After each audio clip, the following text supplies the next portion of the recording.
पिता और पुत्र पवित्र आत्मा के नाम पर आमीन।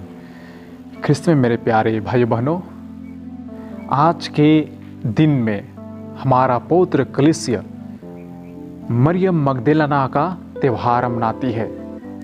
और मरियम मगदलेना को हम देखते हैं कि मैथ्यू के अध्याय 20 से वहाँ से उसके बारे में बताया गया है। और वह एक स्त्री थी जिन्होंने सबसे पहले परमेश्वर को वह विश्वास की। कहने का मतलब वही एक स्त्री थी जिसे यह पता था कि परमेश्वर तीसरा दिन वह मृतकों में से जी उठेगा। उसे पता था, इसीलिए उन्होंने रात को ही 4 बजे आसपास, मतलब जब भोर होता है, वह उसे देखने के लिए वह कब्र की ओर निकल जाती है। परमेश्वर कितने बार भविष्यवाणी की थी कि मानव पुत्र तीसरा दिन वह जी उठेगा, लेकिन कोई वहां पहरा नहीं कर रहे थे कि सच में वह जी उठेगा। केवल मरियम मगदलेना वह पूर्ण विश्वास की थी कि वह परमेश्वर सच में तीसरा दिन वह जी उठेगा, और वह देखने के लिए वहां पर पहुंच जाती है। और जब पहुंचती है तो यह देखती है कि अरे, हमारा प्रभु यीशु ख्रिस्त तो यहां पर नहीं है, किसी ने ले गया। और वह वापस दौड़ते हुए आती है और कहता है कि परमेश्वर को किसी ने भगा लिया।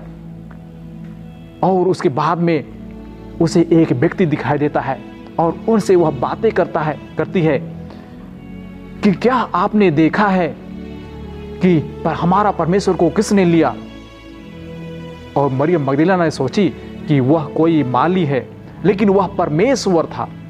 परमेश्वर से वह बातें की और सबसे पहले उसी ने परमेश्वर को देखा। तो सबसे पहले उन्होंने विश्वास की, और सबसे पहले स्त्री वही थी जिन्होंने उन्हें देखा भी।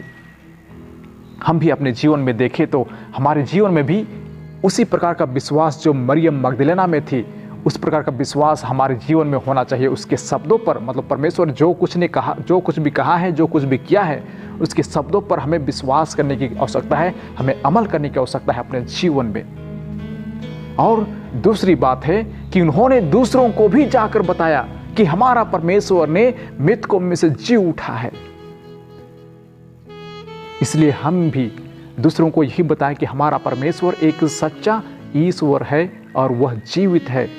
आज भी उसका कार्य हमारे लिए, हमारे जीवन में वह लागू होता है। तो आइए हम इसे अपने जीवन में हम लागू करें और हम सच्चा धर्म में चलते रहें। पिता और पुत्र पवित्र आत्मा के नाम पर